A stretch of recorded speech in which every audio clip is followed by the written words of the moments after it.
turasubiye kubaha mwiriwe mwese canke mwaramutse bivanye naho mudukurikirana muherereye. Twongeye gusubira muri studio za Iyakare TV aho ndi kumwe n'umumenyesha makuru Bigirindavyi, nawe ari buze kugira uruhara muri aya makuru. Bigirindavyi, wiriwe neza? Yego na mahoro n'amarembe ngaha mu gisagara c'ubutunzi ca Bujumbura. Amakuru turiko turayatohoza neza cane ava muri leta ndetse n'imihingo yose y'igihugu. None we wiriwe gute bwana Ale? Nange niriwe neza bwana Bigirindavyi, ariko ari mu gisagara c'ubutunzi ca Bujumbura, nawe akaza kugira uruhara muri aya makuru. Mwafyonda subscribe niba mukoresha ururimi rw'icongereza canke niba mukoresha ururimi rw'igifaransa urafyonda sabone, hamuracuja ngaho iburyo urafyonda no kwako kantu kameze nk'agakengeri. Amakuru, ibiganiro dutohoza umwanya ku mwanya bizoja bigushikira aho uzoba uherereye hose. Amakuru ariko aravugwa ngaha mu gihugu cacu Burundi, ngo biraboneka ko umukuru w'igihugu Varisito Ndayishimiye yaciye ategwa umutego ukomakomeye cane, agafata ingingo giturumbuka atabanje kwiyumvira ko neza. Ngo biraboneka ko umukuru w'igihugu Ndayishimiye yatezwe umutego hamwe n'abategetsi bakomakomeye cane, akugara umupaka mbere kandi abategetsi bari munsi yiwe bagashira ko uruhigi rwo guhiga abenegihugu b'abanyarwanda babarizwa ngaha mu gihugu c'u Burundi. Ivyo vyaciye bitangazwa na bamwe na Rose Hakizimana, yabaye ubutegetsi bw'igihugu c'u Burundi, aho yabaye mu nzego nkuru z'igihugu. Uyu akaba yaraciye ahunga igihugu, aravuga ko rero igihugu c'u Burundi abategetsi bariko baragitwara muri aya mango, muri kino kiringo bakenesheje igihugu. Abenegihugu ngo babasubiye kuba bantaho nikora, abari bafise ico bari bageze ko cane ngo baraturiye amasoko atandukanye ngaha mu gihugu c'u Burundi, yaragiye aturirwa, ngo bikaboneka ko abakoze ayo mabara yo guturira amasoko vyabaga ari umugambi wateguwe n'abo n'abategetsi bari mu nzego nkuru z'igihugu c'u Burundi, ngo nibo boba bateguye guturira kwayo masoko. Reka tubibaze uyu mumenyesha makuru wacu Bigirindavyi yadukurikiraniye iyi nkuru.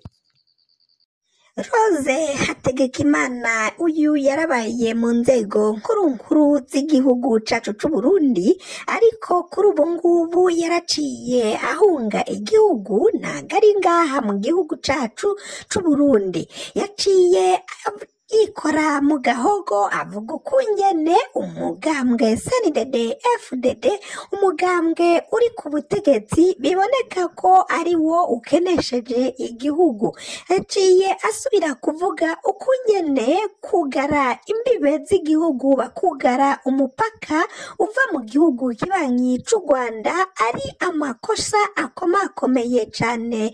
Umukuru w'igihugu yatezwemwo umutego, ngo ni mu gihe abenegihugu ngaha mu gihugu c'u Burundi bariko barataka ubukene n'inzara, aho ngo hari ibipfungurwa vyinshi vyaturuka ngaho mu gihugu kibanyi c'u Rwanda. Mu masoko atandukanye wasangagamwo amafu atandukanye, ibidandazwa vyinshi, amaji, amata y'Inyange ndetse na za kawunga, ibiharagi n'ibindi bigiye bitandukanye, nk'impuzu zitandukanye zikorerwa ngaho mu gihugu c'u Rwanda, wazisanga ku masoko atandukanye y'igihugu ngaha mu Burundi.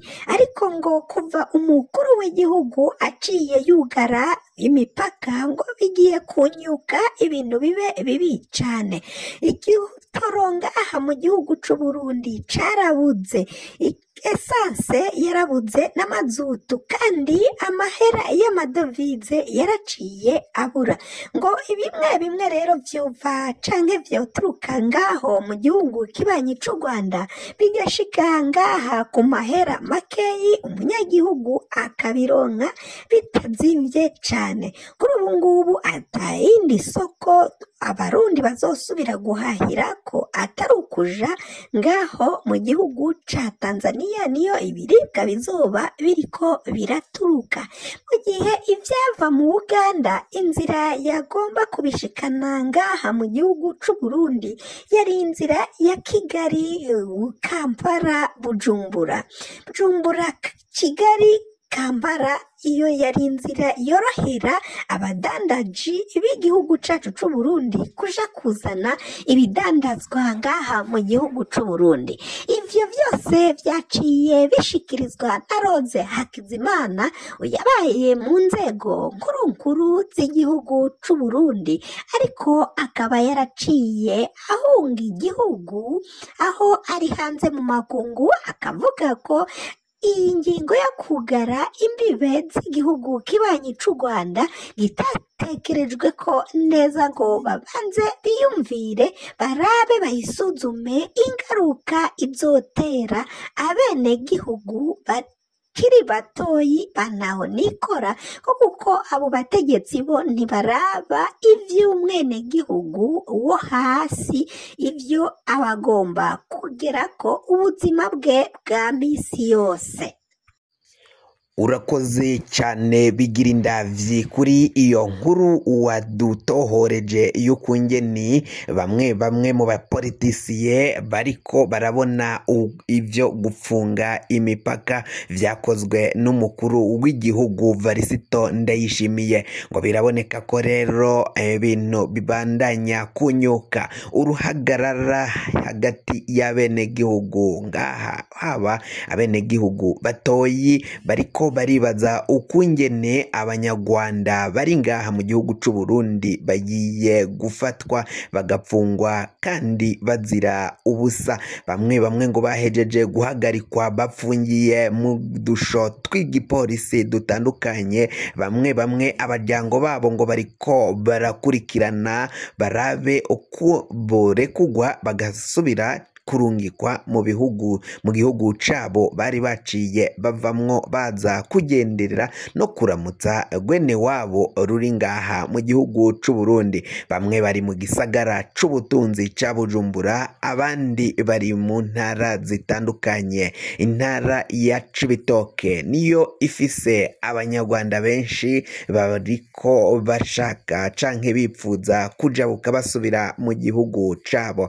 Ngozi, Kayanza naho hariyo abenegihugu b'abanyarwanda babarizwayo bariko barashaka kujabuka basubira mu gihugu cabo. Mu Kirundo umupaka nawo bawufunze. Bamwe mu batari bakeyi mwabonye ukungeni hiriwe hacicikana ku mbuga hwaniro hanyuragirana amafoto y'umupaka upfungishije igufuri ngo y'igare. Iyo vyateye abenegihugu benshi mbere n'abantu benshi bakwibaza ukungene igihugu nk'u Burundi cabuze igufuri ifatika iboneka coshira kuri uwo mupaka, canke ngo gishire ko abasirikari bagomba canke abapolisi bagomba kuraba ibijanye n'uwo mupaka bagashira ko igufuri y'igare. Ivyo ngo nukubona biraboneka ko umukuru w'igihugu mbere n'u Burundi ari ugusevya abenegihugu no kwerekana ko igihugu c'u Burundi giciriritse cane, kikiri hasi, atabikorwa remezo, atabikorwa vy'ibanze bafise, ahubwo ngo ubukene burarikoroza mu benegihugu mbere no muri leta y'u Burundi. Biraboneka ko atamikoro bafise, atamitahe bafise yo gukora ibikorwa remezo no kubaka ibikorwa rusangi biteza benegihugu mbere n'igihugu imbere. kugira ngo amakuru mwene nk'aya aza gushikira fyonda subscribe niba ukoresha ururimi rw'icongereza canke niba ukoresha ururimi rw'igifaransa fyonda sabone ha muco ujya ngaha iburyo urafyonda no kwa kantu kameze k'agakengeri amakuru aza gushikira